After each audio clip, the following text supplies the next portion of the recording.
এই সরকারি প্রাথমিক শিক্ষক যারা আছেন ওনারা কিন্তু সবাই কিন্তু আমাদের সাথে কথাবার্তা বলে একেবারে শান্তিপূর্ণভাবে ওনারা বললো যে আমরা এখানে আসছি, আজকে আমরা কলম সমর্পণ করব। আমার হাতে কলমও দিল 8-10টা দিয়ে সুন্দর করে তারা মাইকে ঘোষণাও দিল যে আমরা এখান থেকে চলে যাব, শহীদ মিনারে গিয়ে আমরা বসবো, একটু বসে আমরা পরবর্তী কর্মসূচি আজকে আমরা চলে যাব।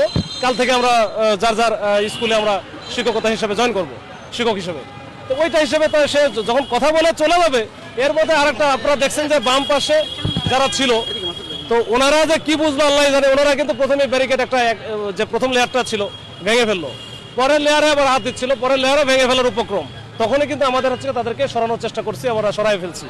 এই হচ্ছে বিষয়, একেবারে শান্তিপূর্ণ একটা সেটেল একটা বিষয় ছিল, যেটা ওনাদের সাথে নেতৃত্বের সাথে বা ওনাদের যারা নেতৃত্ব দিচ্ছে তাদের সবার সাথে কথা বলে কিন্তু আমরা সমাধান করে ফেলছি।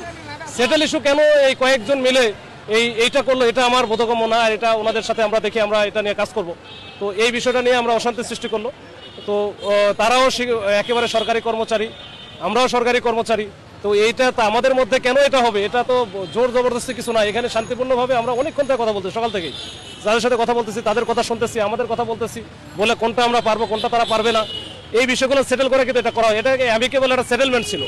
এই জায়গায় এসে তারা কিছু উচ্ছৃঙ্খল লোকজন এইটা কাজগুলো করলো। তো যাই হোক, এখন আমরা আপাতত এখান থেকে সরাইছি, আমরা ইউনিভার্সিটি বলে আর বেশি দূর যাই নাই। এখন ওনারা দেখি পরবর্তীতে কি হয়। এটা আমরা না, আমরা আটকে যাই নাই, আটক করি নাই এখনো পর্যন্ত। এখন আহত হয়েছে কতজন আমাদের এটা আসলে দেখতে হবে। এখন আমি আমার নিজে যে ওরা এত পরিমাণে ইট নিক্ষেপ করছে, তো পুরো ইট আসে কিন্তু আমার উপরে লাগলো, এই যে এখন হাড্ডিটাই ভেঙে গেল কিনা আল্লাহ জানে। এখন দেখি। আটক আমার জানা মতে নাই, আটক করাও হয় না, আর আটক আমার জানা নাই।